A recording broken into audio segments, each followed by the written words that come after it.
Hello guys, स्वागत है आप सभी का मेरे यूट्यूब चैनल फिजिक्स स्फीयर में। मैं हूं आपका चहेता फिजिक्स टीचर अंकित सर। तो कैसे हैं आप सब लोग? उम्मीद करता हूं सब ठीक है, पढ़ाई अच्छे से चल रही है, कंसिस्टेंसी आपने बना के रखी है। हमारे वीडियो पे वीडियो आते रहे, 3-4 दिन से वीडियो अपलोड नहीं हो पा रहे, उसके लिए मैं माफ़ी चाहता हूँ। मेरी तबीयत थोड़ी सी ख़राब हो गई थी, ज़ुकाम वगैरह चल रहा है, जैसे कि अभी भी आपको देख रहे थे मेरी एनर्जी थोड़ी सी लो है, फिर भी मैं आपकी सेवा में हाजिर। तो आपको बोर्ड पे दिख ही रहा है आज के दिन के टुडेज़ गोल। हाँ, टुडेज़ गोल में हम लोग क्या पढ़ने वाले हैं? Rolling motion and mass moment of inertia of different shape. Mass moment of inertia already पढ़ के रखा है। रोलिंग मोशन का इंट्रोडक्शन भी हमारा हो चुका है। रोलिंग मोशन का इंट्रोडक्शन पता है कहाँ पे हुआ था? जब हमारा रोटेशनल मोशन स्टार्ट होने वाला था, kinematics of rotational motion, introduction of rotational motion.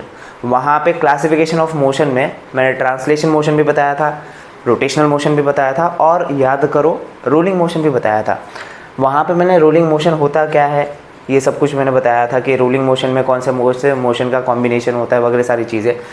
Rolling motion में क्या होता है? रोलिंग मोशन में दो चीज़ें कंबाइन होती है। कौन सा? Translation motion and rotational motion. जब बॉडी ट्रांसलेशन प्लस रोटेशन दोनों मोशन कंबाइन करती है तब क्या करती है? रोलिंग मोशन करती है। क्या करती है? रोलिंग मोशन करती है। क्लियर हुआ?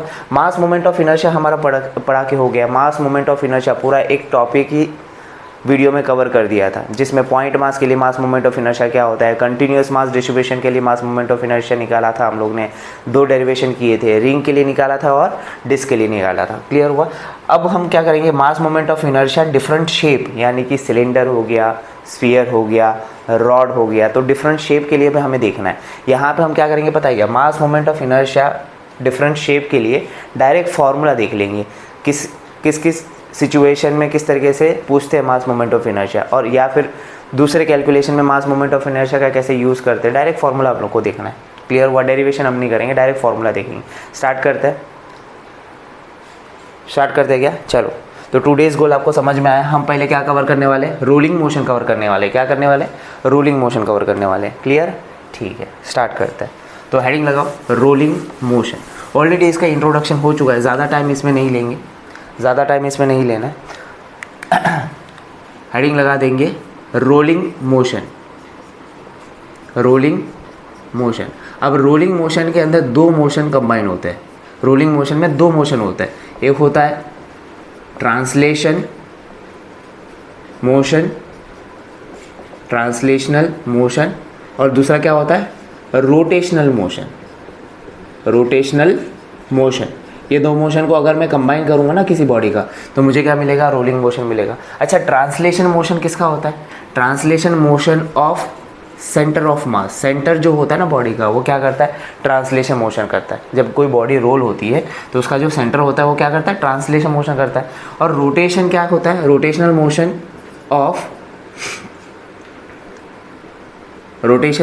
ऑफ बॉडी अबाउट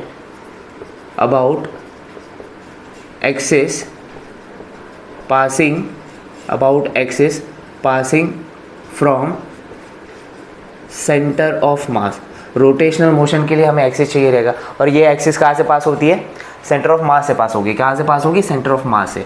अगर ये 2 मोशन को अगर मैं कंबाइन करता हूँ, बॉडी के 2 मोशन को कंबाइन करता हूँ, तो मुझे क्या मिलेगा? रोलिंग मोशन मिलेगा। क्या मिलेगा? रोलिंग मोशन मिलेगा। समझ में आई बात? क्लियर है? नोट डाउन तो किया ही होगा। इंट्रोडक्शन में हम लोग ने ये दोनों पार्ट कवर किए। ट्रांसलेशन प्लस रोटेशन क्या मिलेगा? रोलिंग मोशन मिलेगा। अच्छा, यहाँ पर नोटिस किया है कि ये मोशन हो रहा है। क्या हो रहा है? मोशन हो रहा है। तो जिस बॉडी का मोशन होता है उसके पास क्या होनी चाहिए? काइनेटिक एनर्जी होनी चाहिए। काइनेटिक एनर्जी का तो डेफिनेशन पता ही रहेगा। काइनेटिक एनर्जी का डेफिनेशन क्या होता है? काइनेटिक एनर्जी ये होती है, when body is in motion, energy possessed by the body is called kinetic energy, है ना। जब बॉडी मोशन में होती है तब बॉडी के पास जो एनर्जी होगी उसको हम क्या बोलते हैं? काइनेटिक एनर्जी बोलते हैं। तो हम लोग यहाँ पे काइनेटिक एनर्जी को डिस्कस करने वाले। मोशन हो रहा है तो काइनेटिक एनर्जी होगा, बराबर ना। तो यहाँ पे हेडिंग लगा देंगे kinetic energy of body doing rolling motion. क्या कर रहा है? रोलिंग मोशन कर रहा है, तब काइनेटिक एनर्जी निकालेंगे। अब ये रोलिंग मोशन का तो फंडा हमको समझ में आ गया। रोलिंग मोशन मतलब क्या है? Translation plus rotation. तो अगर मुझे काइनेटिक एनर्जी का काइनेटिक एनर्जी किसका निकालना है, रोलिंग का निकालना है। तो मुझे क्या करना पड़ेगा, kinetic energy translation, kinetic energy translation plus kinetic energy rotation, दोनों ही मोशन का काइनेटिक एनर्जी को ऐड करना पड़ेगा, सिंपली है ना। ट्रांसलेशन एनर्जी का kinetic energy plus rotational energy का काइनेटिक एनर्जी कर देंगे, क्या मिलेगा, रोलिंग मोशन का काइनेटिक एनर्जी मिल जाएगा, सिंपल है। ट्रांसलेशनल काइनेटिक एनर्जी फॉर्मूला एकदम फंडा क्लियर है, क्या होता है, हाफ एम वी स्क्वायर, एकदम सिंपल सा फॉर्मूला, बचपन से पढ़ रहे हैं, half m v square plus rotation का काइनेटिक एनर्जी ऑलरेडी हम लोग ने डेरिवेशन पूरा किया हुआ है, इसका तो पूरा डेरिवेशन हम लोग ने किया हुआ है, ठीक है। प्रीवियस लेक्चर में अगर जाएंगे, कौन से लेक्चर की बात कर रहा हूँ, ये मेरे ख्याल से 6 to 7 लेक्चर में आप जाएंगे, 6 to 7 लेक्चर में आप जाएंगे तो इसका डेरिवेशन भी मिल जाएगा, ठीक है। अगर ऐसा नहीं है तो प्लेलिस्ट पूरा का पूरा पड़ा हुआ है अपने यूट्यूब चैनल पे। प्लेलिस्ट, यूट्यूब चैनल का नाम पता है ना क्या होता है, सर्च बार पे टाइप करो फिजिक्स स्पीयर बाय अंकित सर, फिजिक्स स्पीयर बाय अंकित सर, तो आपको चैनल आएगा, चैनल में आप जाओ, वीडियोस भी मिलेंगे और प्लेलिस्ट भी मिलेगा, रोटेशनल डायनामिक्स का पूरा प्लेलिस्ट भी मिलेगा आपको, ठीक है। तो वहाँ पे डेरिवेशन किया हुआ है काइनेटिक एनर्जी ऑफ रोटेशन के लिए, क्या आया था वहाँ पे, हाफ आई ओमेगा स्क्वायर, ये पूरा डेरिवेशन किया हुआ है। अच्छा देखो, इसमें दो चीज़ें, मोमेंट ऑफ इनर्शिया तो पता ही है, मोमेंट ऑफ इनर्शिया का फॉर्मूला हमें पता है प्रैक्टिकल के लिए, in terms of radius of gyration, क्या फॉर्मूला होता है, I is equal to M के स्क्वायर, याद आ रहा है, के मतलब क्या है, रेडियस ऑफ गायरेशन, के मतलब क्या है, रेडियस ऑफ गायरेशन, ये फॉर्मूला हम लोग ने करके रखा हुआ है। फिर उसके बाद ये वाला फॉर्मूला भी पता है, omega is equal to v by r, ये वाला फॉर्मूला भी हमको पता है, omega is equal to v by r. अरे समझ में आया। अब ये दोनों ही टर्म यहाँ पे आपको दिख रहा है, ये दोनों ही टर्म यहाँ पे चिपका देंगे, क्या करेंगे, चिपका दो, क्या हो जाएगा, देखो half m v square is plus half I के जगह क्या रिप्लेस करना है, एम के स्क्वायर, ओमेगा स्क्वायर के जगह क्या रिप्लेस करेंगे, वी स्क्वायर हो जाएगा डिवाइड बाई आर स्क्वायर हो जाएगा। अच्छा देखो, दोनों में कॉमन क्या निकल रहा है, दोनों में कॉमन क्या निकलेगा, हाफ कॉमन निकल जाएगा, एम कॉमन निकल जाएगा और वी स्क्वायर कॉमन निकल जाएगा। यहाँ पे क्या बचेगा, यहाँ पे 1 बचेगा प्लस यहाँ पे क्या बचेगा, k square divide by r square. समझ में आई बात। तो ये जो निकल के आ रहा है, ये क्या निकल के आ रहा है, काइनेटिक एनर्जी ऑफ रोलिंग निकल के आ रहा है। इसमें क्या करना है, हमें रेडियस ऑफ गायरेशन पता होना चाहिए, मास और वेलोसिटी पता होना चाहिए, रेडियस वगैरह तो दिया ही रहेगा क्वेश्चन के अंदर, बराबर ना। इस तरीके से हम क्या करेंगे, काइनेटिक एनर्जी ऑफ रोलिंग निकाल सकते हैं। समझ में आई बात, एकदम सिंपल फंडा है, कुछ नहीं किया, translation plus rotation, translational kinetic energy plus rotational kinetic energy add कर दिया, हमने रोलिंग का काइनेटिक एनर्जी निकाल दिया, एकदम सिंपल है। क्लियर हुआ, जल्दी से छाप दो, जल्दी से छापो। क्लियर हुआ क्या, पॉज करके लिखो, नोट्स बनाना बहुत ज़्यादा इंपॉर्टेंट है, नोट्स बनाया करो, ठीक है, रफ कर देते हैं।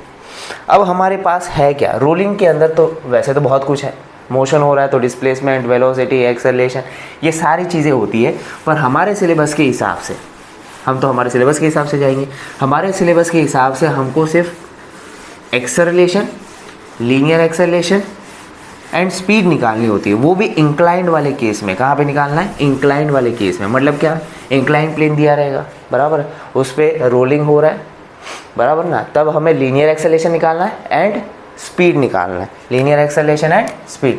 तो हेडिंग लगा देंगे, हेडिंग लगा देंगे, linear acceleration and speed of body during pure rolling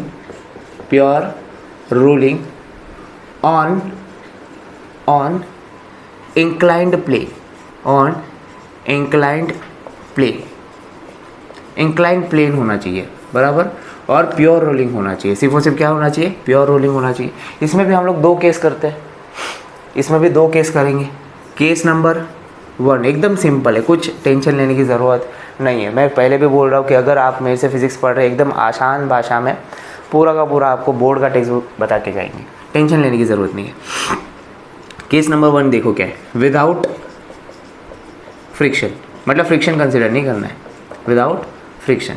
clear हुआ, देखो क्या है, ये हॉरिजॉन्टल हो गया, फिर यहाँ पे इंक्लाइन प्लेन बोला है ना, यहाँ पे सर्टन हाइट ले लिया, h हाइट ले लिया, बराबर, h हाइट ले लिया, फिर यहाँ से क्या हो जाएगा, इंक्लाइन प्लेन बना देंगे, यहाँ पे कुछ एंगल बना, ये एंगल क्या होगा, एंगल ऑफ इंक्लिनेशन होगा। ये इंक्लाइन प्लेन का कुछ तो लेंथ होगा, इंक्लाइन प्लेन का लेंथ मैंने क्या ले लिया, s ले लिया। अब ये दोनों के बीच में रिलेशन आपको समझ में आना चाहिए। देखो ये थीटा है, एंगल ऑफ इंक्लिनेशन, इसका अपोजिट पता है और हाइपोटेनियस, ये ट्रायंगल जैसा कुछ दिख रहा है ना, ये हो गया अपोजिट, ये हो जाएगा हाइपोटेनियस। अपोजिट और हाइपोटेनियस कौन सा रेशियो होता है? साइन का रेशियो होता है। तो साइन थीटा हम क्या लिख सकते हैं? देखो sine theta is equal to opposite upon hypotenuse, opposite upon hypotenuse. अब साइन थीटा अपोजिट मतलब क्या हो जाएगा? एच डिवाइड बाय हाइपोटेनियस मतलब एस। ये एस को यहाँ पे लिख सकते हैं, क्या हो जाएगा? H is equal to s sine theta हो जाएगा। या फिर हम लोग एस को यहाँ पे, साइन थीटा को यहाँ पे लिख सकते हैं, एस इज इक्वल टू क्या हो जाएगा? H by sine theta. आप दोनों ही रिलेशन को कन्वीनियंटली आप यूज़ कर सकते हैं अपने हिसाब से, जो न्यूमेरिकल में यूज़ करना है वो कर सकते हैं। न्यूमेरिकल में आपको एच भी दे सकते हैं, एस भी दे सकते हैं। क्लियर होगा? ये वाला समझ में आया? क्लियर? ठीक है। अब आपको निकालना क्या? आपको निकालना है लीनियर एक्सेलरेशन एंड स्पीड निकालना है। क्या निकालना है? Linear acceleration and speed. देखो हुआ क्या, एक बॉडी कंसिडर करना पड़ेगा, ठीक है, यहाँ पे बॉडी कंसिडर किया। अब ये रोलिंग कंसिडर करना है। रोलिंग किसका लेंगे? अब देखो ये स्फेरिकल बॉडी हो सकता है, डिस्क भी हो सकता है, रिंग भी हो सकता है, बराबर ना। रोलिंग करना है, यहाँ पे स्क्वायर ब्लॉक लेंगे तो नहीं चलेगा बेटा, है ना। रोलिंग करवाना है, रोलिंग करवाने के लिए स्फेरिकल ऑब्जेक्ट होना चाहिए। सिलेंडर ले लो, स्फीयर ले लो, डिस्क ले लो, रिंग ले लो, कुछ भी आप ले सकते हो जो रोल करके आ सकता है, ठीक है। तो यहाँ पे मैंने एक ऑब्जेक्ट कंसिडर किया है, स्फेरिकल ऑब्जेक्ट ले लो, ठीक है, जिसका कुछ मास होगा, बराबर। ये रोल होके आ रहा है कि नहीं आ रहा वो देखना है। अभी आपने केस कौन सा लिया हुआ है? ये केस लिया हुआ है विदाउट फ्रिक्शन वाला, विदाउट फ्रिक्शन। तो स्मूथ सरफेस होना चाहिए, स्मूथ सरफेस, बराबर ना। स्मूथ सरफेस का मतलब है नो फ्रिक्शन, फ्रिक्शन है ही नहीं। स्मूथ सरफेस का मतलब क्या होता है? फ्रिक्शन ही नहीं है। अगर फ्रिक्शन नहीं है तो क्या क्या फोर्स लगेगा और इसका मोशन किस तरीके से होगा वो डिस्कस कर लेते हैं, ठीक है। अब देखो फोर्स तो एक कंफर्म है, वेट वाला फोर्स, बराबर ना। इसका वेट वर्टिकली डाउनवर्ड होगा, इसको हम लिख देंगे mg। इसका कंपोनेंट एक यहाँ पे होगा, है ना, इंक्लाइन प्लेन पे पता है ना कंपोनेंट कौन सा होगा? mg साइन थीटा, बराबर। अब रोलिंग होगा कि नहीं होगा वो अपने को चेक करना पड़ेगा। रोलिंग होगा कि नहीं होगा चेक करो। रोलिंग करवाने के लिए हमारे पास दो मोशन होने चाहिए। एक होगा ट्रांसलेशन मोशन, किसका? सेंटर ऑफ मास का। और दूसरा होगा रोटेशन, किसके अबाउट? सेंटर ऑफ मास के अबाउट। चेक कर लेते हैं। अब रोटेशन लाने के लिए पता है ना टॉर्क होना चाहिए। रोटेशन लाने के लिए क्या चाहिए? टॉर्क चाहिए। चेक कर लेते हैं यहाँ पे। देखो ट्रांसलेशन मोशन तो होने वाला है क्योंकि ये जो फोर्स है mg साइन थीटा वो सेंटर पे लग रही है और ये नीचे की तरफ उसको स्लाइड करवा के लेके आ सकती है, स्लाइड करके नीचे आ सकती है। मतलब सेंटर तो स्ट्रेट लाइन मोशन करने वाला है, कंफर्म है, ठीक।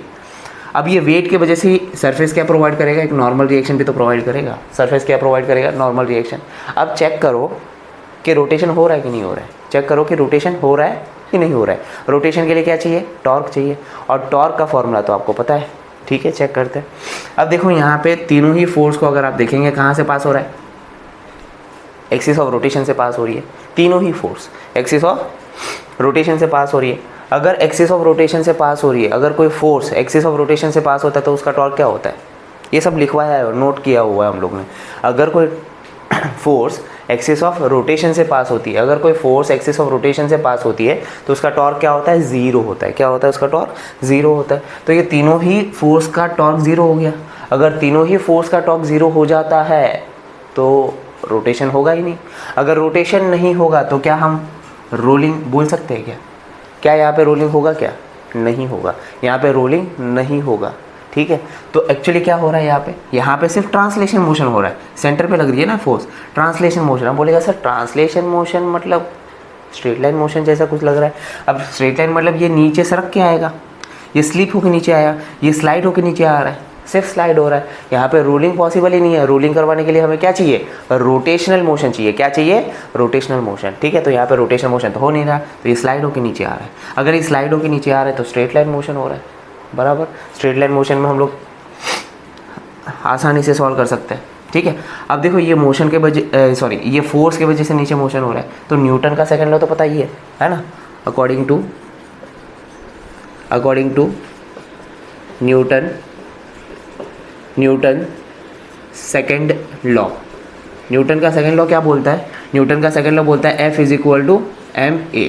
अब फोर्स तो यहाँ पे पता है जिसके वजह से मोशन हो रहा है, कौन सा फोर्स है? mg sine theta = ma। हमें तो एक्सेलेरेशन निकालना है ना, लीनियर एक्सेलेरेशन निकालना है। तो यहाँ पे m से m कैंसिल होता हुआ दिख रहा है। a = क्या हो जाएगा? g sine theta. a = क्या हो जाएगा? g साइन थीटा, बराबर ना। A is equal to g sine theta. यहाँ पे आपको दिख रहा है कि ए जो है लीनियर एक्सेलरेशन है, उसके टर्म में उसके फॉर्मूला में क्या आ रहा है, जी आ रहा है जो कि कांस्टेंट है, और दूसरा आ रहा है थीटा, ये भी तो कांस्टेंट है ना, एंगल ऑफ इंक्लिनेशन क्या है, कांस्टेंट है, जी भी कांस्टेंट है, थीटा भी कांस्टेंट है, तो पूरा टर्म क्या हो जाएगा, कांस्टेंट हो जाएगा। मतलब क्या है, एक्सेलरेशन यहाँ पे कांस्टेंट आ रही है, यहाँ पे एक्सेलरेशन क्या आ रही है, कांस्टेंट आ रही है। और जहाँ पे एक्सेलरेशन कांस्टेंट आ रही है और जहाँ पे स्ट्रेट लाइन मोशन हो रहा है, यहाँ पे स्ट्रेट लाइन मोशन हो रहा है ना, यहाँ पे स्ट्रेट लाइन मोशन भी हो रहा है और एक्सेलरेशन कांस्टेंट भी आ रही है। जहाँ एक्सेलरेशन कांस्टेंट आती है, स्ट्रेट लाइन मोशन होता है, वहाँ पे इक्वेशन ऑफ मोशन यूज़ कर सकते कि नहीं कर सकते? अरे हाँ ना बोल भाई, इक्वेशन ऑफ मोशन यूज़ कर सकते हैं। इक्वेशन ऑफ मोशन का यूज़ करके हमें निकालना है स्पीड। क्या निकालना है? स्पीड निकालेंगे। क्लियर हुआ? कांस्टेंट है ना, इक्वेशन ऑफ मोशन यूज़ कर सकते हैं। ठीक है, इक्वेशन ऑफ मोशन यूज़ करने के लिए कौन सा इक्वेशन यूज़ करेंगे? First, second, third. मेरे ख्याल से थर्ड इक्वेशन यूज़ करना पड़ेगा। V square is equal to u square plus 2as।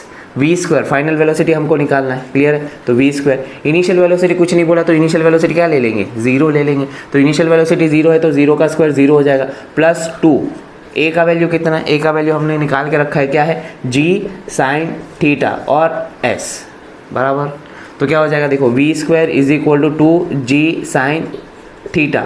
S का वैल्यू हम क्या रिप्लेस कर सकते हैं? एस का वैल्यू हमें पता है इन टर्म्स ऑफ एच। क्या लिख सकते हैं? H divide by sine theta use कर सकते हैं। अच्छा, कुछ कैंसिल हो रहा है, sine theta cancel, is equal to क्या बचेगा? V square is equal to 2gh बचा। v इज इक्वल टू क्या हो जाएगा? Under root of 2gh। तो इस तरीके से आपको एक्सेलेरेशन भी मिला और वेलोसिटी भी मिलेगा। एक्सेलेरेशन भी मिला, वेलोसिटी भी मिलेगा। क्लियर हुआ? क्या समझ में आया? तो यहाँ पे हम लोग ने जो केस कंसिडर किया था, यहाँ पे क्या कंसिडर किया था? Without friction. विदाउट फ्रिक्शन में हमें ये समझ में आया कि यहाँ पर सिर्फ क्या हो रहा है? ट्रांसलेशन हो रहा है। क्या हो रहा है? ट्रांसलेशन हो रहा है। यहाँ पे कोई किसी भी तरीके की रोलिंग पॉसिबल नहीं है। क्लियर हुआ? जल्दी से छाप दो, फटाक से जल्दी से छाप दो। समझा? क्या लिखा? ठीक है, पॉज करके नोट्स बनाया करो। मैं हर बार एक ही चीज़ बोल रहा हूँ, नोट्स बनाया करो। ये जो मैं नोट्स आपको लिखवा रहा हूँ, इसमें भी आप ऐड करके टेक्स्ट बुक से पढ़ के आपके कन्वीनियंट के हिसाब से नोट्स इधर उधर कर सकते हैं। पर हाँ, कन्वीनियंट के हिसाब से करना मतलब कुछ भी लिख देना नहीं होता है ना। टेक्स्ट बुक से पढ़ेंगे, समझेंगे, कुछ एक्स्ट्रा रहेगा तो उसमें क्या करेंगे? ऐड ऑन कर देंगे। ठीक है, समझ में आई बात? ठीक, अब क्या करेंगे? Second case. हाँ, केस नंबर 2। अब केस नंबर 2 तो आपको समझ में आ गया। फर्स्ट केस में क्या था? विदाउट फ्रिक्शन था। सेकंड केस में क्या होगा? विथ फ्रिक्शन होगा। अब विथ फ्रिक्शन वाले केस में डिस्कस करते हैं कि रोलिंग पॉसिबल है कि नहीं है। सबसे पहले तो डिस्कस करना है, क्या डिस्कस करना है? इंक्लाइन प्लेन पे। ठीक है, ये आपका इंक्लाइन प्लेन हो गया। यहाँ पे एंगल क्या हो गया? थीटा। यहाँ पे हाइट कितना हो गया? h। और ये लेंथ कितना ले लेंगे? s। अब ट्राइंगल आपको दिख रहा है, ट्राइंगल में आपको अपोजिट भी दिख रहा है, हाइपोटेनियस भी दिख रहा है, तो साइन थीटा लगा सकते हैं। Sine theta is equal to क्या? अपोजिट, अभी तो किया था, अपोजिट अपॉन हाइपोटेनियस, बराबर ना। Sine theta is equal to opposite यानी कि h डिवाइड बाय हाइपोटेनियस यानी कि s। यहाँ पे मल्टीप्लाई कर सकते हैं, h is equal to s sine theta, ये भी लिख सकते हैं, या फिर s is equal to h by sine theta, ये भी हम लिख सकते हैं। कन्वीनियंट के हिसाब से हम फॉर्मूला यूज़ करेंगे, रिलेशन यूज़ करेंगे। क्लियर हुआ? ये दोनों रिलेशन आप यूज़ कर सकते हैं। क्लियर? अब हमको क्या करना है? इस इंक्लाइन प्लेन के ऊपर ऑब्जेक्ट कंसिडर करना है। स्फेरिकल ऑब्जेक्ट ले सकते हैं, सिलिंड्रिकल ऑब्जेक्ट ले सकते हैं, डिस्क ले सकते हैं, या फिर रिंग ले सकते हैं, जो रोल हो सकता है ना, ये रोल हो सकता है। अब चेक करना है कि रोलिंग मोशन अभी हो रहा है कि नहीं हो रहा है। रोलिंग मोशन के लिए क्या चाहिए? ट्रांसलेशन मोशन भी चाहिए और रोटेशनल मोशन भी चाहिए, बराबर ना। ट्रांसलेशन मोशन तो होगा, अभी तो आइडिया आ गया आपको, ट्रांसलेशन मोशन तो होने वाला है। रोटेशन होगा कि नहीं होगा वो हमको डिस्कस करना है। रोटेशन के लिए क्या चाहिए? टॉर्क चाहिए। रोटेशन के लिए क्या चाहिए? टॉर्क। अगर टॉर्क 0 हुआ तो रोटेशन नहीं होगा, और रोटेशन नहीं होगा तो रोलिंग नहीं होगा। चेक कर लेते हैं। देखो क्या हुआ, कौन से फोर्स है। देखो, पहले तो इसका वेट होगा वर्टिकली डाउनवर्ड mg, फिर यहाँ पे एक फोर्स लगेगा जिसके वजह से मोशन स्टार्ट होगा, mg साइन थीटा लगा। फिर ये वेट वाली फोर्स की वजह से क्या लगने वाला है? नॉर्मल रिएक्शन लगने वाला है। अब ये तीनों ही फोर्स को अगर आप देखेंगे, ये तीनों ही फोर्स कहाँ से पास हो रहा है? एक्सिस ऑफ रोटेशन से पास हो रहा है, बराबर ना। सेंटर ही क्या है आपका? Axis of rotation. अगर एक्सिस ऑफ रोटेशन से फोर्स पास होती है तो उसका टॉर्क क्या होता है? 0। उसका टॉर्क क्या होता है? 0 होता है। ठीक है, तो अभी तक रोटेशन नहीं हुआ। अब मुझे बताओ यहाँ पे सरफेस कैसा है।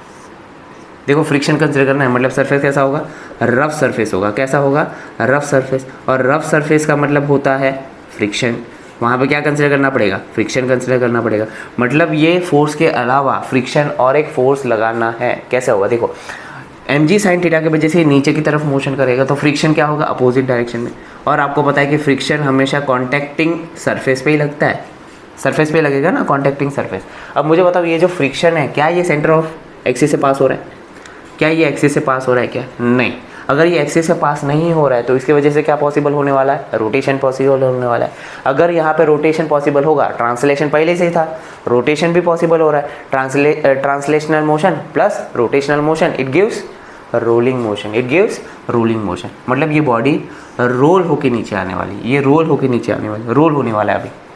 अब यहाँ पे रोलिंग मोशन होगा, समझ में आई बात। अब रोलिंग मोशन हो तो रहा है, अपने को निकालना क्या है, अपने को निकालना है लीनियर एक्सेलरेशन और अपने को निकालना है speed, linear acceleration and speed. अच्छा देखो यहाँ पे ये जो बॉडी है वो सरफेस से सर्टन हाइट पे है। जब कोई बॉडी सर्टन हाइट पे होती है, सर्टन हाइट पे होती है तो उसके पास पोटेंशियल एनर्जी आती है। अब ये रोल होके नीचे आ रही है तो पोटेंशियल एनर्जी किस में कन्वर्ट हो रही है, काइनेटिक एनर्जी में कन्वर्ट हो रही है। जितना भी पोटेंशियल एनर्जी होगा वो सारा का सारा किस में कन्वर्ट हुआ रहेगा, काइनेटिक एनर्जी। ये रोल होके नीचे आ रही है ना तो बॉडी यहाँ पे पहुँच गई रहेगी। ये आपका बॉडी यहाँ पे पहुँचा ऐसा मोशन करते हुए, रोल करते हुए, बराबर। तो पोटेंशियल एनर्जी किस में कन्वर्ट हो गया, काइनेटिक एनर्जी में कन्वर्ट हो गया। तो हम वही डिस्कस कर लेंगे, क्या हो गया, potential energy of body in rolling is equal to kinetic energy of body in rolling. तो यहाँ पे पोटेंशियल एनर्जी कौन सा है, mgh वाला, हाइट के वजह से ना, ग्रेविटेशनल पोटेंशियल एनर्जी बोल सकते हैं। mgh is equal to kinetic energy तो अभी डिस्कस किया, काइनेटिक एनर्जी तो अभी हम लोग ने फॉर्मूला निकाला। फॉर्मूला क्या आ रहा था, half m v square, bracket में क्या आ रहा था, 1 plus k square upon r square. अरे यही तो आ रहा था, अरे गजनी तो नहीं है। रिवाइंड कर वीडियो, रिवाइंड कर, अब भी क्या, अभी रिवाइंड कर। पहले ये देख के आएगा उसके बाद यहाँ पे आएगा वापस, बराबर। ये फॉर्मूला कैसे आया ये सब डिस्कस किया हुआ है, ठीक है। अब ये काइनेटिक एनर्जी मैं आपको, जैसे काइनेटिक एनर्जी इसको रिप्लेस करेंगे तो कुछ कैंसिल होता है, दिखा, एम से एम कैंसिल हो गया, बराबर, बाकी कुछ नहीं होगा, एम से एम कैंसिल हो गया। अच्छा देखो 2 डिवीजन में यहाँ पे आएगा तो क्या हो जाएगा, मल्टीप्लाई, तो हो जाएगा 2gh इज इक्वल टू क्या बचा, वी स्क्वायर, अंदर क्या बचेगा, 1 plus k square upon r square, सही है। अच्छा देखो ये जाके डिवाइड हो जाएगा तो वी स्क्वायर मिलेगा, तो v square is equal to 2gh बचा ही रहेगा, डिवाइड बाय, ये जाके डिवाइड करेगा 1 plus k square upon r square. अब रूट भी निकाल सकता है ना, वी स्क्वायर, इसका रूट भी निकाल सकता है। क्या हो जाएगा, देखो क्या हो जाएगा, v is equal to under root of 2gh divide by क्या, 1 plus k square upon r square. अरे क्लियर है क्या, कुछ नहीं किया, रूट निकाला, इतना क्या टेंशन लेता है, सिंपल मैथ्स लगा रहे। क्या हो जाएगा, देखो पोटेंशियल एनर्जी किस में कन्वर्ट हो गया, काइनेटिक एनर्जी में। पोटेंशियल एनर्जी किस में कन्वर्ट हो रहा है, काइनेटिक एनर्जी। तो ये आपने स्पीड निकाला, वही तो निकालना था, स्पीड ऑफ बॉडी। अब हमको क्या निकालना है, लीनियर एक्सेलरेशन। लीनियर एक्सेलरेशन के लिए हम क्या करेंगे, लीनियर एक्सेलरेशन के लिए हम इक्वेशन ऑफ मोशन यूज़ करेंगे। क्या यूज़ करना है, इक्वेशन ऑफ मोशन। कौन सा वाला इक्वेशन ऑफ मोशन यूज़ करेंगे, v square is equal to u square plus 2as, पढ़ा तो होगा, v square is equal to u square plus 2as। V square ये तो हमको पता है, वी स्क्वायर निकाल के रखा हुआ है, क्या है देखो, वी स्क्वायर ना ये रूट हट जाएगा, ये वाला टर्म लेगी, क्या हो जाएगा 2gh divide by under root, sorry root तो कैंसिल हो गया ना, हाँ 2gh divide by 1 plus k square upon r square, ये हो गया आपका v square is equal to u square. Initial velocity कुछ नहीं बोला तो हम क्या ले लेंगे, 0 ले लेंगे, तो ये 0 लिया तो 0 का स्क्वायर क्या हो गया, 0 प्लस 2, एक हमें निकालना है। और s क्या है, s मतलब देखो यहाँ पे रिप्लेस कर सकते हैं, क्या हो जाएगा देखो, h divide by sine theta, replace कर दिया। देखो क्या लिख सकते हैं हम लोग, 2gh divide by 1 plus k square upon r square is equal to, ये तो ब्रैकेट में था बराबर, is equal to 2ah by sine theta. कुछ कैंसिल हो रहा है, 2 से 2 कैंसिल होता हुआ दिख रहा है, h से h कैंसिल हुआ दिखता है, साइन थीटा डिवीजन में यहाँ पे गया तो मल्टीप्लाई होगा बराबर, तो हमें a मिल जाएगा, a इज इक्वल टू, ये डिवीजन में यहाँ पे गया तो मल्टीप्लाई, तो यानी g sine theta divide by, अंदर क्या बचेगा 1 plus k square divide by r square. ये आपका फॉर्मूला बनेगा एक्सेलरेशन का। यही तो निकालना था आपने को, है ना, यही निकालना था। क्या क्या निकालना था? स्पीड निकालना था बॉडी का, वो निकाल दिया। लीनियर एक्सेलरेशन निकालना था, वो भी निकाल दिया। दोनों फॉर्मूले हम लोग ने निकाले। यहाँ तक क्लियर हुआ? समझ में आई बात? तो लीनियर एक्सेलरेशन एंड स्पीड हम लोग ने निकाल के रखी है प्योर रोलिंग के लिए। तो प्योर रोलिंग कौन से केस में कंसिडर किया हम लोग ने? कंसिडर करना नहीं, मतलब कौन से केस में आ रहा है रोलिंग मोशन, कौन से केस में आ रहा है? With friction. अगर फ्रिक्शन कंसिडर नहीं करेंगे तो सिर्फ क्या हो रहा है? ट्रांसलेशन है ना, सिर्फ और सिर्फ ट्रांसलेशन मोशन हो रहा है। अगर फ्रिक्शन कंसिडर करेंगे तब जाके हमें समझ में आया कि यहाँ पे टॉर्क बन रहा है, टॉर्क बन रहा है तो रोटेशन बनेगा, और रोटेशन के साथ साथ ट्रांसलेशन तो है ही, रोटेशन के साथ साथ ट्रांसलेशन मोशन तो है ही। तो दोनों मिला के कंबाइन होकर क्या बन रहा है? रोलिंग मोशन बन रहा है। क्या बन रहा है? Rolling motion. समझ में आ रही क्या बात? एकदम सिंपल लैंग्वेज में बता रहा हूँ आपको, एकदम सिंपल लैंग्वेज में हम लोग डेरिवेशन कर रहे हैं। कुछ ज़्यादा इसमें जटिल चीज़ें नहीं बताई है। अरे बराबर की नहीं, हाँ ना बोलते जा, जल्दी से नोट करो। क्या मेरे हैंड राइटिंग समझ में आ रहा है? अरे समझा क्या? ठीक है, रफ कर लो, रफ करूँ? ठीक है चलो। तो यहाँ पे ऑलमोस्ट हमारा रोलिंग, ऑलमोस्ट क्या, रोलिंग मोशन इतने में ही, इतना ही पढ़ना है अपने को। रोलिंग मोशन में इतना ही पढ़ना है। अब रोलिंग मोशन में यहाँ देखो, यहाँ पे के दिख रहा है, ये के का वैल्यू निकालने आपको आना चाहिए। रेडियस ऑफ गायरेशन निकालने आना चाहिए। रेडियस ऑफ गायरेशन निकालने के लिए क्या करेंगे? उससे पहले एक टॉपिक बचा है, वो कर लेते हैं, ठीक है। एनालॉजी करना बाकी है अब। एनालॉजी पता है? एनालॉजी क्या होता है? हम लोग दो मोशन के बीच में सिमिलैरिटीज़ देखेंगे। क्या करना है? सिमिलैरिटीज़ देखना है अपने को, एनालॉजी देखना है। अब दो मोशन मतलब लीनियर मोशन और एंगुलर मोशन, लीनियर मोशन और एंगुलर मोशन के बीच में हमें क्या करना है? सिमिलैरिटीज़ देखना है। स्टार्ट करें तो हेडिंग लगा देंगे, हेडिंग लगा देंगे analogy, analogy between linear motion and angular motion, अब ये ऑलरेडी हम लोग 2 बार कर चुके हैं। ये हम लोग एनालॉजी 2 बार कर चुके हैं। लीनियर मोशन और एंगुलर मोशन में एनालॉजी 2 बार कर चुके हैं। क्लियर हुआ? तो इसके बीच में देखो क्या करना है। ऑलरेडी लीनियर मोशन और एंगुलर मोशन का एनालॉजी 2 बार हो चुका है, जिसमें हमने लीनियर डिस्प्लेसमेंट एंगुलर डिस्प्लेसमेंट के बीच में रिलेशन भी निकाला, लीनियर वेलोसिटी एंगुलर वेलोसिटी के बीच में रिलेशन निकाला, लीनियर एक्सेलरेशन एंगुलर एक्सेलरेशन के बीच में रिलेशन निकाला। लीनियर मोशन में हम फोर्स कंसिडर करते हैं, एंगुलर मोशन में हम टॉर्क कंसिडर करते हैं, बराबर ना। ये सब के बीच में हमने रिलेशन निकाल के रखा हुआ है। लीनियर मोशन में मास का टर्म होता है, एंगुलर मोशन में मास मोमेंट ऑफ इनर्शिया होता है। ये सारी चीज़ें हम लोग डिस्कस करके रखे हुए हैं। क्लियर हुआ? आज हमको क्या करना है? आज हम लोग लीनियर मोशन और एंगुलर मोशन में एनालॉजी देखेंगे इक्वेशन ऑफ मोशन के लिए। किसके लिए? इक्वेशन ऑफ अच्छा, इक्वेशन ऑफ मोशन तो पता ही होगा ना। अरे अनपढ़ तो नहीं है ना। Equation of motion, equation of motion मतलब कौन सा? देखो यहाँ पे लिख देता हूँ। लीनियर मोशन में तो पढ़ाई है, एकदम बचपन से पढ़ रहे हैं। 9th स्टैंडर्ड 10th स्टैंडर्ड दोनों में हम लोग ने यूज़ किया है। 11th में भी हम लोग ने यूज़ किया है, 12th में भी हम लोग ने यूज़ किया है। तो लीनियर मोशन में कौन सी इक्वेशन ऑफ मोशन होती है? v = u + at। ये वाला देखा है? याद आ गया क्या? हाँ सब याद आ गया। क्या हो गया? देखो v = u + at। सेकेंड वाला क्या था? s = ut + ½ at²। Third equation क्या बनता है? थर्ड इक्वेशन बनता है v² = u² + 2as। अभी हम लोग ने यूज़ किया था। अब ये इक्वेशन किस में यूज़ करते हैं? लीनियर मोशन में। ये इक्वेशन कब यूज़ करना होता है? कंडीशन है एक्सेलरेशन कांस्टेंट होना चाहिए। एक्सेलरेशन क्या होना चाहिए? कांस्टेंट होना चाहिए, तब जाके ये इक्वेशन हम यूज़ कर सकते हैं। क्लियर हुआ? अब इसका एनालॉजी यहाँ पे लीनियर टर्म आते हैं, वहाँ पे एंगुलर टर्म आएंगे। क्या क्या आएगा देखो।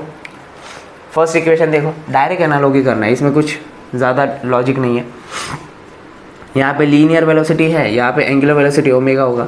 v मतलब फाइनल होता है तो यहाँ पे भी फाइनल। = बोला = लिखेंगे initial linear velocity, initial angular velocity, plus बोला प्लस लिखेंगे। लीनियर एक्सेलरेशन होता है, यहाँ पे एंगुलर एक्सेलरेशन होता है अल्फा। यहाँ पे t होगा, यहाँ पे t। अच्छा, यहाँ पे लीनियर और एंगुलर में टाइम तो सेम ही होता है भाई। लीनियर टाइम एंगुलर टाइम ऐसा कुछ कंसेप्ट नहीं होता। टाइम तो दोनों में क्या होगा? सेम ही होगा। सेकेंड इक्वेशन देखो, लीनियर डिस्प्लेसमेंट बोला है, यहाँ पे एंगुलर डिस्प्लेसमेंट हो जाएगा। = बोला है, = लिख देंगे। इनिशियल वेलोसिटी बोला है, यहाँ पे भी इनिशियल एंगुलर वेलोसिटी लिख देंगे। टाइम बोला है, टाइम बोल देंगे। प्लस बोला है, प्लस बोल देंगे। हाफ बोला है, हाफ बोल देंगे। a बोला है, अल्फ़ा बोल देंगे। t बोला है, t बोल देंगे। एकदम आसान है, एनालॉगी करना है अपने को। थर्ड इक्वेशन देखो क्या है, थर्ड इक्वेशन में फाइनल वेलोसिटी है, यहाँ पे भी फाइनल वेलोसिटी हो जाएगा एंगुलर टर्म में, इज इक्वल टू बोला है, इज इक्वल टू बोल देंगे इनिशियल वेलोसिटी का स्क्वायर, इनिशियल वेलोसिटी का स्क्वायर कर देंगे, प्लस बोला है प्लस लिख देंगे, टू बोला है टू लिख देंगे, ए बोला है अल्फा लिख देंगे, एस बोला है लीनियर डिस्प्लेसमेंट बोला है, एंगुलर डिस्प्लेसमेंट लिख देंगे। पूरा एनालॉगी देख लिया। अच्छा देखो ये कब यूज़ करना होता है, ये हम यूज़ करते हैं जब अल्फा कांस्टेंट होता है। कब यूज़ करना है, जब एंगुलर एक्सेलरेशन क्या होता है, कांस्टेंट होता है, तब जाके ये यूज़ करना है। समझ में आए, यहाँ पे कंडीशन है, यहाँ पे भी कंडीशन है। तो ये हो गया आपका एनालॉगी, इसको हम डायरेक्टली न्यूमेरिकल में यूज़ कर सकते हैं। क्लियर हुआ। एनालॉगी से हमने equation of motion, linear motion और एंगुलर मोशन दोनों का देख लिया। इक्वेशन ऑफ मोशन, इसको हम डायरेक्टली न्यूमेरिकल में यूज़ करने वाले हैं। याद रहेगा, जल्दी से नोट डाउन करो, जल्दी से नोट डाउन। अच्छा, यहाँ पे कुछ स्टूडेंट ने मेरे को मैसेज किया था कि सर आप जब पढ़ाते हो तो हंसते नहीं हो क्या, हंसते हंसते पढ़ाया करो। देखो हमको तो हंसी बहुत आती है, ऐसा कुछ नहीं है। ऑफलाइन लेक्चर्स में आप देखेंगे हम दोनों काम करते हैं, स्टैंड अप कॉमेडी का भी काम करते हैं, स्टैंड अप कॉमेडियन जो होते हैं ना वो भी काम करता है और टीचर का भी काम करता है। हंसाते हंसाते हम फिजिक्स कंप्लीट कर देते हैं, ठीक है। तो ऐसा नहीं है कि हम हंसते नहीं हैं। अब क्या है कि हमारी मजबूरी नहीं बोल सकते, अभी तक मुझे आदत नहीं पड़ी है ऑनलाइन की, ठीक है। ऑनलाइन की आदत नहीं पड़ी, मतलब समझ में आ रहा है कि मेरे को कैमरा के सामने इतना वो करने की आदत नहीं पड़ी है। थोड़ा थोड़ा सुधार होगा, जैसे कि आप पढ़ाई करते जा रहे हैं, हमें भी क्या करना पड़ेगा, हम भी थोड़ा कुछ ना कुछ सीखते रहते, नया नया कुछ सीखते रहते। ज़्यादातर तो मैंने बहुत सारा तो स्टूडेंट से ही सीखा, ऐसा नहीं कि फ़िज़िक्स मेरा बहुत पहले से ही इतना परफेक्ट था, ज़रूरी नहीं है। मैंने बहुत कुछ तो स्टूडेंट से ही सीखने की कोशिश की है, टेंशन नहीं है। टीचर स्टूडेंट से सीखता है, स्टूडेंट टीचर से सीखता है। क्लियर हुआ, 2 वे होता है ये, ठीक है। जल्दी से छाप दो, छाप दिया, ओके ठीक।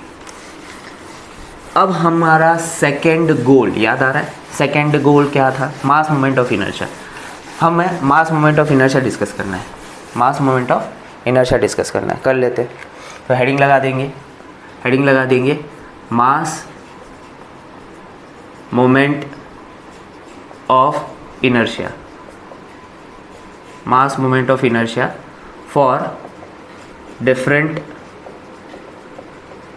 शेप, डिफरेंट शेप के लिए हम लोग को करना है, ठीक है। तो सारे शेप हम लोग एक साथ में डिस्कस कर लेंगे और बहुत आसान तरीके से आपको बताऊंगा, याद रहेगा उस तरीके से बताऊंगा। क्लियर हुआ, एकदम आसान। 6 शेप है, 6 शेप है जिसको हम अलग अलग कंडीशन में यूज़ करते हैं, ठीक है। सबसे सिंपल वाला सबसे पहले हम लोग डिस्कस करने वाले हैं रॉड। किसको डिस्कस करेंगे, रॉड। इसमें 2 केस बनती है, पता है ना। Mass movement of inertia axis के पोजीशन पे डिपेंड करता है। अगर एक्सिस का पोजीशन चेंज कर देंगे, मास डिस्ट्रीब्यूशन चेंज हो जाएगा, तो मास मूवमेंट ऑफ इनर्शिया भी क्या हो जाता है, चेंज हो जाता है। क्लियर हुआ, तो इसको हमें डिस्कस करना है। तो रॉड के लिए 2 कंडीशन आती है। फर्स्ट है axis of rotation, axis of rotation passing from centre of mass. कहाँ से पास हो रही है, सेंटर ऑफ मास से पास हो रही है। तो एक डायग्राम बना लेते हैं, ये मान के चलो रॉड है। अब रॉड है तो उसका मास भी तो होगा, ठीक है। मास है और लेंथ है, कैपिटल एम मास, कैपिटल एल लेंथ। इसका सेंटर यहाँ पे, तो एक्सिस कहाँ से पास हो रहा है, सेंटर से ही पास हो रहा है। और एक्सिस ऑफ रोटेशन है ये, एक्सिस ऑफ रोटेशन सेंटर से पास हो रही है। तो जब रॉड की सेंटर से ही एक्सिस ऑफ रोटेशन पास होती है तो मास मोमेंट ऑफ इनर्शिया जो है वो आता है ml²/12। क्या आता है, ml²/12। डायरेक्टली रटना है, इसका डेरिवेशन फिलहाल के लिए हम लोग नहीं करेंगे, ठीक है। इसका डेरिवेशन नहीं कर रही है, इसका डेरिवेशन हम जाएंगे एनसीईआरटी जब पढ़ते हैं ना, तब यहाँ पे उसका डेरिवेशन भी करवाते हैं हम लोग, ठीक है। इंटीग्रेशन वगैरह सब यूज़ करके इसका वैल्यू निकालते हैं। फिलहाल के लिए हम लोग क्या करेंगे, इसको रटेंगे, महाराष्ट्र टेक्स्ट बुक के हिसाब से इसको रटना पड़ेगा, ठीक है। फर्स्ट कंडीशन हम लोग ने डिस्कस किया, ठीक है। सेकेंड कंडीशन क्या है, axis of rotation, axis of rotation passing from one of the free and, one of the free and से पास करना। मतलब क्या है, देखो यहाँ पे ये रॉड हो गया, ठीक है। रॉड का मास होगा कैपिटल एम, रेडियस होगा लेंथ होगा कैपिटल एल। कहाँ से पास हो रही है एक्सिस, फ्री एंड से पास हो रही है, कोई भी एक एंड से पास करवा दो। ये हो गया आपका एक्सिस ऑफ रोटेशन हो गया, ठीक है। एक्सिस ऑफ रोटेशन का फॉर्मूला अगर फ्री एंड से है, एक्सिस कहाँ से पास हो रही है, फ्री एंड से, तो मास मोमेंट ऑफ इनर्शिया फॉर्मूला क्या हो जाएगा, ml²/3। Mass moment of inertia का फॉर्मूला क्या हो जाएगा, ml²/3। समझ में आया? अगर सेंटर से पास हो रही है तो ml²/12 और फ्री एंड से पास हो रही है तो ml²/3। ये दो केस ही आते हैं रॉड के अंदर। समझ में आया? जल्दी से कॉपी करो, जल्दी से छापो। ये फर्स्ट शेप कंप्लीट किया, रॉड हो गया, रफ कर दो, ठीक है। तो ये हमने रॉड को डिस्कस किया। सेकंड हमको जो डिस्कस करना है वो है रिंग। किसको डिस्कस करेंगे? रिंग को डिस्कस करना है। रिंग का तो डेरिवेशन भी करके रखा हुआ है, एकदम नॉर्मल वाला कंडीशन था वो। रिंग को डिस्कस करना है अभी। रिंग में भी दो केस बनते हैं, रिंग में भी हमें दो केस बनाने हैं जो न्यूमेरिकल में यूज़ होता है। फर्स्ट केस क्या है? Axis of rotation, axis of rotation is passing from center of mass, passing from center of mass and perpendicular to plane of ring, perpendicular to plane of ring। ये सब है ना दिया रहता है क्वेश्चन के अंदर, ये सब कंडीशन दिया रहता है। क्या बोला? एक्सिस ऑफ रोटेशन कहाँ से पास करना है? सेंटर ऑफ मास से, और परपेंडिकुलर टू प्लेन। मतलब देखो यहाँ पे एक रिंग ले लिया मैंने, डायग्राम के साथ समझेंगे। ये रिंग है, रिंग का कुछ मास होगा तो कैपिटल M ले लिया, रेडियस होगा कैपिटल R ले लिया, ठीक है। ये उसका सेंटर है और सेंटर से एक्सिस ऑफ रोटेशन पास हो रही है। रिंग कैसा है? देखो, रिंग को मैंने हॉरिजॉन्टल प्लेस किया हुआ है, हॉरिजॉन्टल प्लेन में रिंग है और वर्टिकल प्लेन में आपका एक्सिस है, दोनों परपेंडिकुलर हो गया ना। और सेंटर से पास होना चाहिए। कहाँ से पास होना चाहिए? सेंटर से पास होना चाहिए, सेंटर ऑफ मास। ये पर्टिकुलर कंडीशन में जो रिंग का फॉर्मूला है mass moment of inertia, mass moment of inertia, ये फॉर्मूला आता है mr²। क्या फॉर्मूला आता है? mr²। जब एक्सिस सेंटर से पास होती है और परपेंडिकुलर टू रिंग होता है तो mr², ये फॉर्मूला आता है। ये फर्स्ट केस हो गया। सेकेंड केस में क्या होगा? Along the diameter. Second case में क्या है? Axis of rotation, axis of rotation is along the diameter, along the diameter. ये केस बनता है। एक्सिस कहाँ से पास होती है? डायमीटर के अलोंग होती है, ठीक है। मतलब देखो क्या होगा, डायग्राम से देखते हैं। ये आपका रिंग हो गया, रिंग है तो उसका मास होगा कैपिटल M, रेडियस होगा कैपिटल R। एक्सिस कहाँ से है? डायमीटर के अलोंग, है ना। ये हो गया सेंटर, डायमीटर के अलोंग, यही आपका क्या हो गया? एक्सिस ऑफ रोटेशन हो गया। जब ये कंडीशन है तो मास मोमेंट ऑफ इनर्शिया क्या आएगा? mr²/2 आता है। क्या आता है? mr²/2। ये सारे फॉर्मूले रटने बेटा। डायमीटर के अलोंग है, डायमीटर के अलोंग है तो फॉर्मूला क्या आएगा? mr²/2 आएगा। फॉर्मूला क्या आएगा? mr²/2। क्लियर हुआ? समझ में आया क्या? ठीक है, जल्दी से छापो। तो ये हमारा सेकेंड शेप हो गया। फर्स्ट में रॉड देखा, सेकेंड में रिंग देखा, छाप दिया। एकदम आसान भाषा में पढ़ा रहा हूँ आपको, आसान तरीके से। वो जो टेबल दिया है ना टेक्स्ट बुक में, शायद उसमें गड़बड़ हो सकती है या फिर हम लोग ऊपर नीचे भूल जाएंगे, तो मैंने रिंग का साथ में, स्फीयर का साथ में, सिलेंडर का साथ में, ये सब कुछ साथ साथ में कर दिया है मैंने, ठीक है। चलो, रिंग का हो गया। थर्ड केस जो हम लोग को डिस्कस करना है, थर्ड शेप जो हमको डिस्कस करना है वो है डिस्क। क्या डिस्कस करना है? डिस्क। तो थर्ड हम डिस्कस कर रहे हैं डिस्क। इसमें भी दो केस है, जैसे रिंग में दो केस था, यहाँ पे भी दो केस है। सेम दो केस है भाई, सेम। रिंग में जो दो केस था सेम यहाँ पे भी है, ठीक है। स्टार्ट करते हैं। Axis of rotation, axis of rotation is passing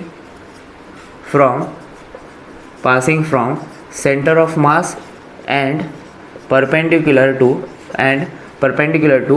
plane of disk, perpendicular to plane of disk, ठीक है। Passing from centre, perpendicular to plane of disk. तो ये हो गया आपका डिस्क, हॉरिजॉन्टल प्लेन में रखा है।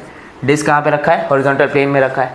समझ में आ रहा है ना भाई? तो कमेंट नहीं करता तो मेरे को कुछ समझ में नहीं आता। अगर कमेंट नहीं करोगे तो मेरे को कहाँ से समझ में आएगा, sorry slip of tongue of slip, sorry ठीक है। एक्सिस कहाँ से पास हो रहा है? सेंटर से पास हो रहा है और परपेंडिकुलर टू रिंग भी, सॉरी डिस्क भी है। तो ये पर्टिकुलर केस में मास मोमेंट ऑफ इनर्शिया का फॉर्मूला आता है, मास मोमेंट ऑफ इनर्शिया का फॉर्मूला आता है, मास मोमेंट ऑफ इनर्शिया का फॉर्मूला आता है mr²/2। क्या फॉर्मूला आता है? mr²/2। ये डिस्क के लिए होता है, ठीक है। कहाँ से पास हो रहा है? सेंटर से। अब देखो क्या है सेकेंड केस में, axis of rotation, axis of rotation is along the diameter. किसके अलॉन्ग है? डायमीटर के अलॉन्ग। सेम केस हम लोग ने रिंग में देखा। तो ये आपका डिस्क है, ठीक है, ये डिस्क है और डिस्क का मास होगा कैपिटल एम, रेडियस होगा कैपिटल आर। एक्सिस कहाँ से? डायमीटर के अलॉन्ग। एक्सिस कहाँ से? डायमीटर के अलॉन्ग। मतलब डायमीटर ही आपका क्या बन गया? एक्सिस बन गया। तो ये पर्टिकुलर केस में मास मोमेंट ऑफ इनर्शिया आएगा, मास मोमेंट ऑफ इनर्शिया आएगा mr²/4। क्या आएगा? mr²/4। क्या आएगा? mr²/4। तो सेंटर से पास हुआ तो mr²/2। डायमीटर ही अगर एक्सिस ऑफ रोटेशन है तो फॉर्मूला क्या हो जाएगा? mr²/4 हो जाएगा। क्या हो जाएगा? mr²/4। तो हम लोग अब तक 3 शेप डिस्कस कर चुके हैं। क्या क्या किया? Rod, ring, disk. अब हमको 4th केस लेना है सिलेंडर। लिख दो फटाफट से, कॉपी करो, फटाफट से कॉपी करेंगे। अब हम डिस्कस करने वाले हैं सिलेंडर। क्या डिस्कस करने वाले? सिलेंडर।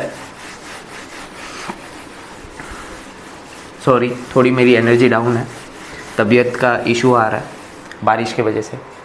कल ही मैं भीगा, बारिश में कल ही भीग गया। ठीक है, होते रहता है, छोटी मोटी चीज़ें होती रहती है, पर हमारी पढ़ाई रुकनी नहीं चाहिए। छोटी मोटी चीज़ें तो होती रहती है। सिलेंडर, क्या डिस्कस करना है? सिलेंडर। इसमें भी 2 केस है, ठीक है। एक होता है होलो सिलेंडर, होलो सिलेंडर, ग्लिंडर नहीं बोलना है, क्या बोलना है? सिलेंडर। सिलेंडर में कौन सा? होलो सिलेंडर मतलब पाइप। क्या होता है? पाइप होता है। दूसरा होता है सॉलिड सिलेंडर। दूसरा क्या है? Solid cylinder. एक होगा होलो सिलेंडर, दूसरा होगा सॉलिड सिलेंडर। होलो सिलेंडर मतलब क्या हो गया? ऐसा कुछ तो पाइप जैसा स्ट्रक्चर, ठीक है। ये आपका होलो सिलेंडर हो गया। एक्सिस कहाँ से पास हो रही है? कुछ ऐसा एक्सिस पास हो रही है, ठीक है। मतलब क्या है? जो मास होगा ना वो एकदम सर्कमफ्रेंस पे होगा, अंदर पूरा खाली है। पाइप पता है ना कैसा होता है? अरे पाइप को तो देखा ही होगा। पूरा मास कहाँ पे होगा? अंदर पूरा क्या होता है? होलो होता है, ठीक है।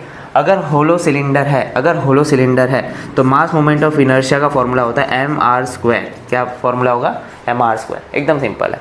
मास मोमेंट ऑफ इनर्शिया का फॉर्मूला क्या है? mr²। अच्छा, ये फॉर्मूला तो पहले भी देखा है, ये फॉर्मूला देखा हुआ है। कहाँ पे देखा था? रिंग के लिए देखा था क्या? रिंग में तो सेम ही फॉर्मूला आ रहा था ना। तो ऐसा लिख सकते हैं, लाइक, LIKE, लाइक। हमारी वीडियो को लाइक कर लो, मेरे वीडियो को लाइक किया करो। लाइक रिंग, ठीक है। दूसरा केस क्या है? Solid cylinder. सॉलिड सिलेंडर में क्या होगा? पूरा अंदर मास भरा हुआ रहेगा, है ना। ये हो गया आपका सिलेंडर और मास अंदर की तरफ भी पूरा भरा हुआ रहेगा। ये हो गया एक्सिस ऑफ रोटेशन, ठीक है। ये हो गया एक्सिस ऑफ रोटेशन। मास पूरा अंदर की तरफ भरा हुआ रहेगा, ये मास पूरा भरा हुआ है, ठीक है। ये पर्टिकुलर केस में मास मोमेंट ऑफ इनर्शिया आएगा mr²/2। अच्छा, ये भी देखा हुआ है।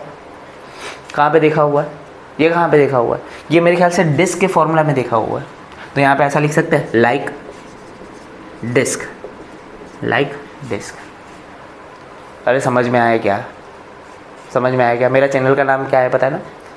ये सब भूलेंगे चलेगा, मेरे चैनल का नाम नहीं। अरे ऐसा कुछ नहीं है, ठीक है। चैनल का नाम तो पता ही होना चाहिए। चैनल का नाम क्या है? दी फिजिक्स स्पीयर बाय अंकित सर। मेरा नाम तो भूलना ही नहीं है ना। मैं तो आपका प्यारा सा, नन्ना सा, मुन्ना सा, हैंडसम सा, क्यूट सा फिज़िक्स टीचर, है ना। कोई टेंशन लेने की ज़रूरत नहीं है। तो ये हो गया होलो सिलेंडर, ये हो जाएगा सॉलिड सिलेंडर। तो हमारा ये भी केस कंप्लीट हो गया। 4 शेप कंसिडर कर लिए। कौन से हैं? रॉड हो गया, रिंग हो गया, डिस्क हो गया, सिलेंडर हो गया। नेक्स्ट हमको डिस्कस करना है स्फीयर। नेक्स्ट क्या है? स्फीयर कंसिडर करेंगे। स्फीयर में भी 2 केस बन जाएंगे। स्फीयर पता ना कैसा है? 3D बॉल देखा है? उसको हम क्या बोलते हैं? स्फीयर। यही तो हमारा चैनल का नाम भी है, स्फीयर, फिजिक्स स्फीयर। इसमें 2 केस कंसिडर करना है। फिजिक्स का भी स्फीयर होता है। यूट्यूब पे टाइप करेंगे फिजिक्स स्फीयर तो मैं ही सामने आऊँगा आपके, ठीक है। फिजिक्स स्फीयर में हमें 2 केस कंसिडर करने हैं। क्या कंसिडर करना है? एक होता है होलो स्फीयर और दूसरा हो जाएगा solid sphere. Hollow sphere, solid sphere. Hollow sphere मतलब समझते हैं? होलो स्फीयर में क्या होता है कि जो मास होगा ना ये पूरा का पूरा बाहर की तरफ डिस्ट्रीब्यूटेड होगा। सर्कमफ्रेंस पे क्या होता है? डिस्ट्रीब्यूटर होता है। इसका अगर एग्जांपल लेंगे तो फुटबॉल आपने तो देखा ही होगा। फुटबॉल में अंदर पूरा क्या होता है, हवा भरा हुआ रहता है, पूरा मास कहाँ पे होगा, बाहर की तरफ होता है। सेंटर हो गया, और एक्सिस कहाँ से पास होगी, एक्सिस पास होगी सेंटर से ही। इसमें आप देखेंगे एक ही केस बनता है। ये सिमेट्री होती है ना, 3D यही है, 3 डायमेंशन है। 3D मतलब ये तीनों, कहीं से भी देखो, आगे से देखो, पीछे से देखो, ऊपर से, नीचे से, साइड से, कहीं से भी देखो, ये स्फीयर ही दिखेगा, सेम ही दिखेगा आपको। तो ये सिमेट्री है, क्लियर है। तो एक्सिस ऑफ रोटेशन आपने बनाया। तो ये पर्टिकुलर केस में होलोस्फीयर के लिए फॉर्मूला आता है I इज इक्वल टू, होलोस्फीयर के लिए फॉर्मूला आता है I is equal to 2/3 mr²। ये सारी चीज़ें रटनी है, ठीक है। होलोस्फीयर के लिए क्या आएगा, होलोस्फीयर के लिए क्या आएगा, 2/3 mr²। क्या आएगा, 2/3 mr²। क्लियर हुआ। दूसरा सॉलिड स्फीयर की बात कर लेंगे। सॉलिड स्फीयर में अंदर पूरा भरा हुआ रहेगा, है ना। ये आपका स्फीयर है, ये स्फीयर में एक्सिस, ये सेंटर हो गया, ये एक्सिस हो गया, ठीक है। मास पूरा अंदर भरा हुआ रहेगा, मतलब देखो ये पूरा अंदर की तरफ क्या है, मास भरा हुआ है, ये पूरा भरा हुआ है मास, ठीक है। ये एक्सिस ऑफ रोटेशन हो गया।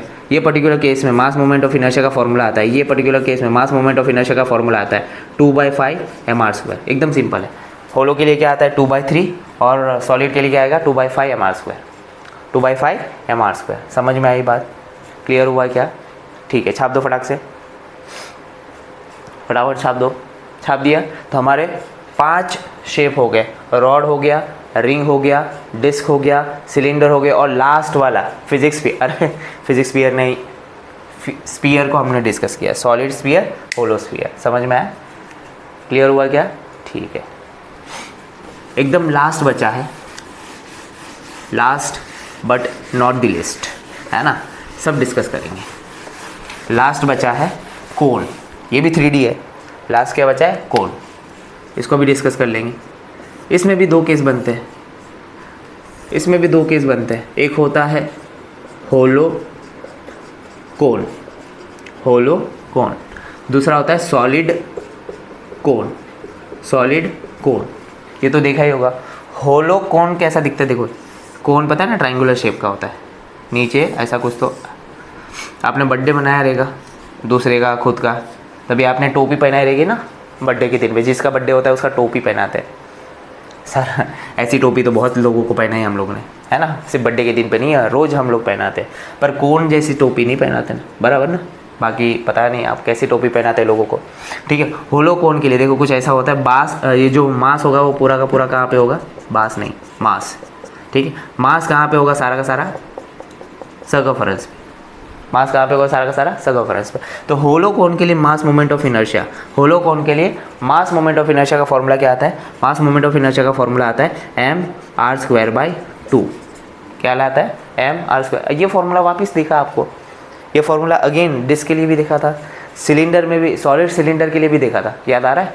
डिस्क में भी ये फॉर्मूला आ रहा था, सॉलिड सिलेंडर के लिए भी ये फॉर्मूला आ रहा है। मतलब ये फॉर्मूला ज़्यादा इंपॉर्टेंट है बेटा, है ना, सबके लिए आ रहा है। अच्छा MCQ ऐसा भी बोल सकते हैं कि डिस्क के लिए जो मास मोमेंट ऑफ इनर्शिया है तो सेम किसके लिए है, किसके लिए है, सॉलिड सिलेंडर के लिए और होलो कोन के लिए। याद रहेगा, होलो कोन में भी यही फॉर्मूला आता है। तो ऐसा लिख सकते हैं, लाइक डिस्क, दूसरा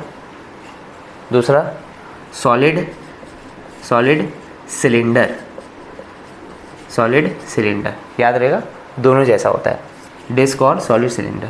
ये हो गया आपका होलो कोन। दूसरा क्या है, सॉलिड कोन। सॉलिड कोन में पूरा क्या होगा, मास अंदर की तरफ भरा हुआ रहेगा। कॉर्नेटो खाया है, कॉर्नेटो आइसक्रीम, कॉर्नेटो आइसक्रीम। कोई भी तरीके का स्पॉन्सर्ड वीडियो नहीं है, कॉर्नेटो आइसक्रीम मेरा फेवरेट है, इसके लिए मैंने बुलाया, ठीक है। बटर स्कॉच, ठीक, आपने तो खाया ही होगा। अंदर मास पूरा भरा हुआ है, मास पूरा भरा हुआ है, ठीक है, क्लियर हुआ। तो ये पर्टिकुलर केस में मास मोमेंट ऑफ इनर्शिया होता है 3/10 mr²। क्या फॉर्मूला होता है, 3/10 mr²। क्या फॉर्मूला रहेगा, 3/10 mr²।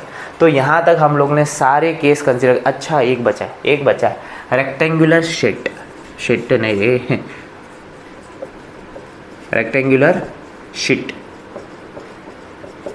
रेक्टेंगुलर शीट बचे, इसको डिस्कस करते हैं। रेक्टेंगुलर मतलब क्या है, ये ऐसा कुछ, तो इसको रेक्टेंगुलर लेमिना भी बोलते हैं। लेमिना मतलब एक तरीके की शीट होती है, पतली सी शीट है, ठीक है। यहाँ पे 2 एक्सिस होती है, एक होगा y के अलो, दूसरा होगा x के अलो, ठीक है। ये आपका x एक्सिस, ये आपका y एक्सिस। तो लेंथ हमको कंसिडर करना है, लेंथ होगा L और विड्थ हमको कंसिडर करना है, विड्थ होगा b। तो यहाँ पे x और y दोनों के अलोंग फॉर्मूला बनेगा। ये हो गया सेंटर ना, एक्सिस कहाँ से पास हो रही है, सेंटर से पास हो रही है। तो अगर मैं y एक्सिस को कंसिडर x एक्सिस को कंसिडर करता हूँ तो x एक्सिस का फॉर्मूला आता है mb²/12। क्या फॉर्मूला आएगा, mb²/12। और अगर मैं y एक्सिस कंसिडर करता हूँ, y एक्सिस को कंसिडर करता हूँ तो ये आता है ml²/12। कैसे याद रखेंगे, तो देखो यहाँ पे x एक्सिस किसको काट रहा है, x एक्सिस b को काट रहा है, तो उसके फॉर्मूला में b दिखेगा। जो जिसका काटेगा उसका दर्द शेयर करेगा, है ना, जो जिसको काटेगा उसका दर्द शेयर करेगा। देखो क्या है, x एक्सिस ने b को काटा, उसी ने उसका दर्द शेयर किया, mb²/12। ठीक है, जिसने काटा उसका दर्द शेयर करना है। y ने किसको काटा, y ने काटा लेंथ को, तो उसके फॉर्मूला में क्या दिखेगा, लेंथ दिखेगा। ठीक है, जिसने काटा उसको शेयर करेगा, जिसने काटा उसको शेयर करेगा। y is equal to ml²/12। तो ये दोनों फॉर्मूला कैसे यूज़ करना है समझ में आया, क्लियर हुआ, कैसे याद रखना है ये समझ में आया, क्लियर। x एक्सिस ने b को काटा तो b इंक्लूड होगा, y एक्सिस ने l को काटा, l मतलब लेंथ को काटा, तो उसके फॉर्मूला में लेंथ दिख गया। यहाँ तक क्लियर हुआ। तो ये सारे फॉर्मूले आपको रटने हैं, ये सारे फॉर्मूले आपको रटने हैं। यहाँ तक क्लियर है। तो ये हो गया मास moment of inertia for different body. इससे ज़्यादा केस आपको नहीं बनेंगे। अगर इससे ज़्यादा केस आ भी गया तो हम लोग पैरेलल एक्सिस थ्योरम और परपेंडिकुलर एक्सिस थ्योरम का यूज़ करके एक्सिस ऑफ रोटेशन निकाल सकते हैं।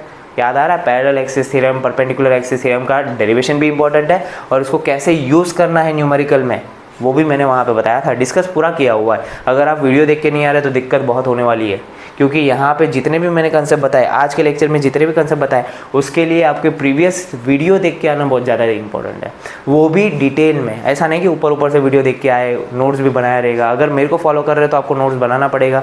मैं हर बार हर स्टूडेंट को बोलता हूँ कि भाई आप वीडियो लेक्चर देखो या फिर ऑफलाइन लेक्चर, नोट्स ज़्यादा इंपॉर्टेंट होते हैं। हर एक टीचर्स अपने तरीके से पढ़ाता है और आपको उस टीचर्स को फॉलो करना पड़ेगा।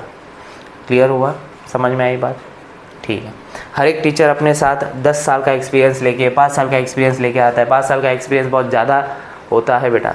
5 साल में उसने बहुत कुछ सीखा होगा, बहुत कुछ तगड़े लोगों को सिखाया भी होगा। कुछ लोगों को IIT में पहुँचाया रहेगा, कुछ लोग MBBS में सिलेक्ट किए रहेंगे, कुछ लोग डॉक्टर बन रहे हैं, कुछ लोग इंजीनियर्स बन रहे हैं। किसी भी टीचर की डिसरिस्पेक्ट नहीं करनी है, किसी भी टीचर की डिसरिस्पेक्ट नहीं करनी है बेटा, ठीक है। हर एक टीचर अपने साथ कुछ ना कुछ नॉलेज लेके आ रहा है। कुछ टीचर आपको बहुत डांट के पढ़ाएंगे, कुछ टीचर आपको प्यार से पढ़ाएंगे, कुछ टीचर हंसी मजाक में पढ़ाएंगे। सबका अपना अपना तरीका होता है, क्लियर है, ठीक है। बस ऐसा ज़रूर देखो, हम लोग ऑफलाइन टीचर को ज़्यादा वो बोलते हैं ना, रिस्पेक्ट नहीं देते। क्यों पता है कि आपको, ये मेरे को बहुत खलता है ऐसा, मतलब अंदर से मेरे को थोड़ा सा फील होता है कि आप ऑफलाइन टीचर को इतना रिस्पेक्ट क्यों नहीं देते। बेटा वो टीचर है, हमने पूरा का पूरा गलत सोच बना के रखी है। ऑनलाइन को आपको सपोर्टिंग सिस्टम की तरह लेना होता है और ऑफलाइन को मेन सिस्टम लेके चलना है। जो टीचर आपके पीछे 2 साल लगा हुआ है, 2 साल आपके पीछे एफर्ट लगाया है, आप उसको साइडलाइन कर दे रहे हो और 2 घंटे में जो आपको पढ़ा के जा रहा है ऑनलाइन, उसको आप भगवान मान लेते हो। ये बहुत गलत बात है। देखो टीचर सारे बराबर ही होते हैं, आपको हंसी मजाक से पढ़ाए, डांट के पढ़ाए, डिसिप्लिन में पढ़ाए, बहुत ही सारे अच्छे टीचर होते हैं। आप किसी को भी डिसरिस्पेक्ट नहीं कर सकते, किसी को भी ज़्यादा मतलब आजकल टीचर को ऐसा मतलब सेलिब्रिटी माना जाता है, गलत बात है। सेलिब्रिटी तो है ही, सारे टीचर सेलिब्रिटी है। बहुत तोड़ू टीचर आपको मिलेंगे यूट्यूब पे ही। मैं तो किसी के साथ कंपैरिजन भी नहीं कर सकता। आप फिज़िक्स की बात करेंगे तो आप अलग पांडे सर को देखो, NV सर को देखो, ये सब टीचर्स को मिलने का सपना बन गया मेरे को। बहुत ही ख़तरनाक टीचर है, बहुत ही बढ़िया काम कर रहा है, बहुत ही नेक्स्ट लेवल पे काम कर रहा है, ठीक है। मैं तो एक बोलते हैं ना कि समुद्र में एक छोटा सा, क्या बोल सकते हैं कि बूंद, एक छोटी सी बूंद के बराबर हो, ठीक है। अब जितना मैं आपको डिलीवर कर सकता हूँ उतना कर रहा हूँ, समझ में आया। जितना मैं आपको दे सकता हूँ उतना दे रहा हूँ, तो टेंशन लेने की ज़रूरत नहीं है। फिजिक्स पढ़ते रहिए, महाराष्ट्र बोर्ड हम लोग कवर कर रहे हैं। हम सारा सब कुछ, आपको फार्मूला लिस्ट चाहिए था, आपको मेरे को बहुत सारे मैसेज भी आ रहे हैं, फार्मूला लिस्ट चाहिए था, फार्मूला लिस्ट मिल जाएगा। पर कहाँ पे मिलेगा? यूट्यूब शॉर्ट्स पे अगर आप जाएंगे तो फार्मूला लिस्ट भी मैं अपलोड करते जाऊंगा। अभी आज ये लास्ट लेक्चर था अपना, है ना, रोलिंग मोशन हमारा लास्ट लेक्चर था, तो हमारा रोटेशनल डायनामिक्स कंप्लीट कर दिया। जैसे रोटेशनल डायनामिक्स कंप्लीट हो जाएगा, यूट्यूब शॉर्ट्स पे आपको इसका फार्मूला लिस्ट भी मिल जाएगा। बोलेगा सर शॉर्ट्स पे फार्मूला लिस्ट कैसे भेजेंगे? अरे मिल जाएगी, टेंशन लेने की ज़रूरत नहीं है। यूट्यूब शॉर्ट्स पे बहुत सारी स्ट्रेटजीज़ भी मैं बताने वाला हूँ यूट्यूब शॉर्ट्स पे। क्लियर हुआ? वहाँ पे मैं बताऊँगा। हो सके तो हर एक लेक्चर मैं एक मतलब डिस्कस कर रहा हूँ, मतलब ऐसा सोच रहा हूँ कि हर एक लेक्चर के बाद, हर एक लेक्चर बोल रहा हूँ सॉरी, हर एक चैप्टर कंप्लीट होने के बाद मैं आपको एक स्ट्रेटेजी बताऊँगा, या फिर आपका जो क्वेश्चंस होते हैं ना, जनरल क्वेश्चंस जो दिक्कतें आती है स्टूडेंट को, जनरल प्रॉब्लम्स डिस्कस करेंगे या फिर जनरल स्ट्रेटेजीज़ को डिस्कस करेंगे। हर एक चैप्टर ख़त्म होने के बाद मैं ये डिस्कस करूँगा, टेंशन लेने की ज़रूरत नहीं है। क्लियर हुआ? क्लियर है? ठीक है, ये आपका लिख के हो गया रहेगा, बीच में तो नहीं आया था, लिख रहे थे ना, टाइम पास नहीं करना है आपको। ठीक है, मैं तो क्या है, मैं तो पकाते रहूँगा। ठीक, सब समझ में आया? ठीक, यहाँ पे हमारा ये लेक्चर भी एंड होता है और यहाँ पे हमारा चैप्टर भी ख़त्म होता है। तो हंसते रहिए, पढ़ाई करते रहिए। All the very best.